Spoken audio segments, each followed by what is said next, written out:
رات کو سونے سے پہلے اگر بیوی کی پیشانی پر بوسہ دے دو تو یقین جانے وہ آپ کی محبت میں مسکراتے ہوئے پرسکون نیند سوئے گی۔ بیوی کی پیشانی پر بوسے سے عقیدت پیدا ہوتی ہے۔ بیوی اندر تک خود میں سکون اور اطمینان محسوس کرتی ہے، خود کو بے خوف محسوس کرتی ہے، خود کو محفوظ ہاتھوں میں محسوس کرتی ہے، خود کو امیر ترین عورت محسوس کرتی ہے۔ بیوی کتنی غصے میں ہو، کیسا ہی جھگڑا ہو، ایک بار پیشانی پر بوسہ بیوی کو اندر تک جھنجھوڑ دیتا ہے، اور ایسے موقعوں پر چند بیویاں تو شوہر کے اس عمل کو دیکھ کر خوشی سے رو بھی پڑتی ہیں۔ اسی طرح شہر سے باہر جا رہے ہو تو جاتے وقت اس کو سینے سے لگاؤ اور پیشانی پر بوسہ دو۔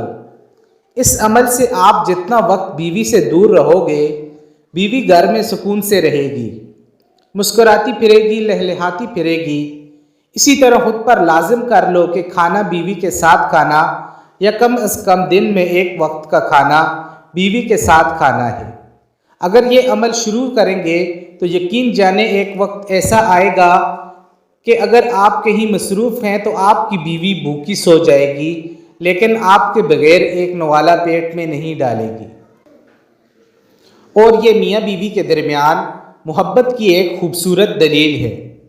کھانا کھاتے وقت ہاتھ سے دو نوالے بیوی کو کھلا دیں، یہ عمل شوہر اور بیوی کے درمیان انس پیدا کرتا ہے۔ اگر بیوی کسی بات پر ناراض ہے تو ناراضگی کو دور کرنے میں بے حد مددگار ثابت ہوتا ہے۔ یہ عمل میاں اور بیوی کے درمیان محبت کو تقویت فراہم کرتا ہے۔ کھانا کھاتے وقت بیوی کے بنائے ہوئے کھانے کے دو الفاظ میں تعریف کریں، یہ بیوی کا حق ہے۔ اس سے بیوی کے اندر حوصلہ پیدا ہوتا ہے۔ یہ دو چار باتیں تھیں جن پر عمل کر کے زندگی کو بہت خوبصورت بنایا جا سکتا ہے۔ لوگ کہتے ہیں کہ آپ باتیں تو خوبصورت لکھتے ہیں لیکن عملی طور پر مشکل ہے۔ ارے جناب، کیسی مشکل؟ ان اعمال کو کرنے میں نہ ہمارے پیسے لگتے ہیں، نہ ہمارا وقت ضائع ہوتا ہے، اور نہ ہی کسی قسم کی کوئی مشکل پیش آتی ہے۔ جناب، زندگی کو خوبصورت بنانا پڑتا ہے۔ خوبصورت زندگی بازار میں نہیں ملتی، خود بنانا پڑتی ہے۔ بہت سے لوگ ہیں جو انا کے اندر یہ اعمال نہیں کرتے۔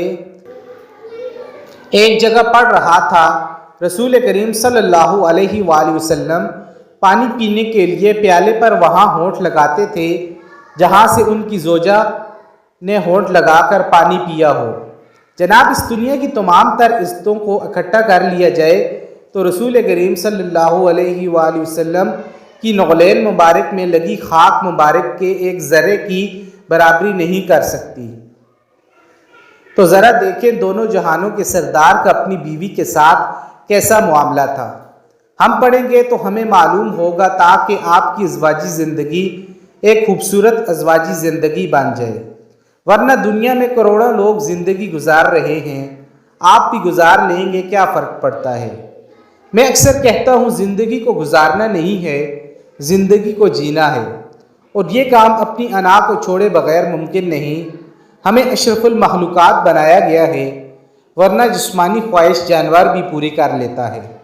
شکریہ۔